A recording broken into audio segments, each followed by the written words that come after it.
I'm going to quickly clear the bus for a few more minutes. Okay, right. Oh, thank you. We have our friends from all the denominations within the Jewish community. Rabbi Wittenberg, Augustus Singh from City Seats. We have friends from the Hindu. I'm going to quickly clear the bus for a few more minutes. Okay, right. Oh, thank you. We have our friends from all the denominations within the Jewish community. Rabbi Wittenberg, Augustus Singh from City Seats.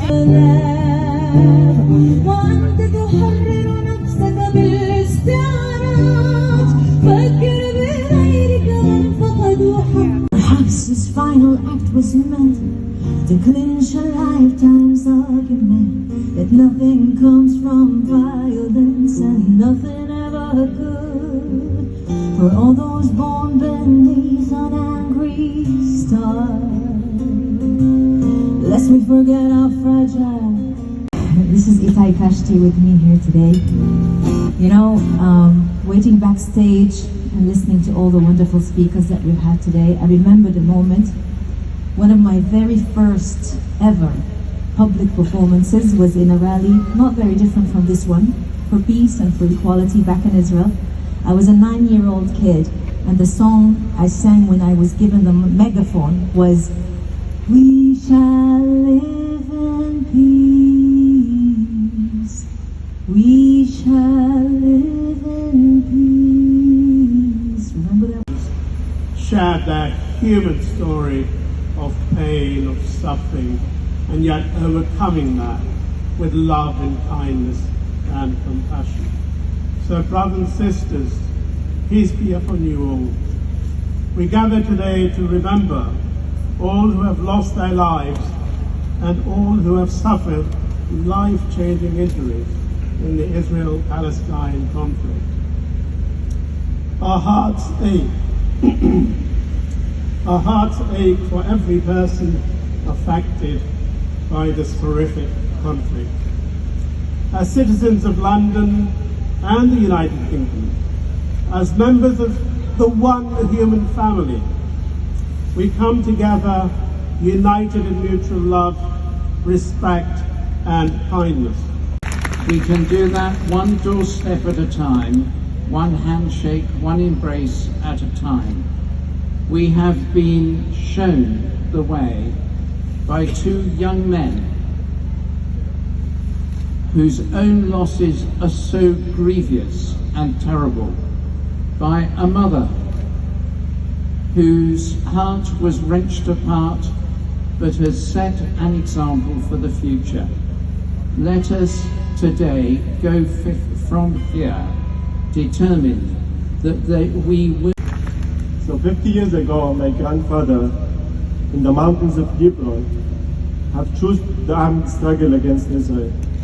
He chose to fight and sacrifice himself so Palestinians will have a better future, so his children and grandchildren will have a better future. And here we are 50 years after. Every year it got worse and worse. Both Israelis and Palestinians got better at hurting the other side. Now we can use rockets, we can use F-16, we can wipe out entire neighborhoods, and we're losing every year more people, and we're losing hope. When I got invited to this, I remembered my grandfather. Back in the 70s, he did not have these initiatives. He saw only one way. But to see it now that people go back to hate and think more violence and more hate.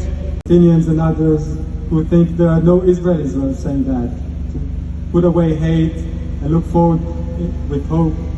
And I wanted to tell them that we are, and there's many like me. And look at all of you today. And we're here and we're looking forward, respecting one another, and ultimately, step by step, we'll achieve peace.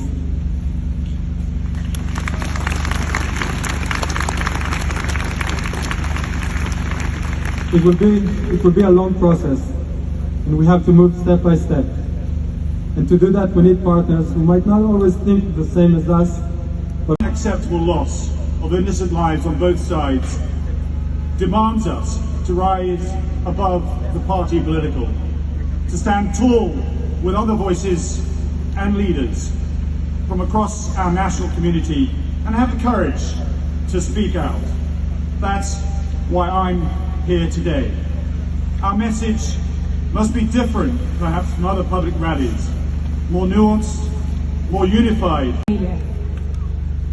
And it can sometimes feel impossible, can't it? And I look across this crowd and I see old and new friends, and hopefully ones I've yet to make. It can feel hard, can't it, sometimes to bring people together to say, in this world when so many want to divide us, when so many seek conflict, after all, clickbait exists for a reason.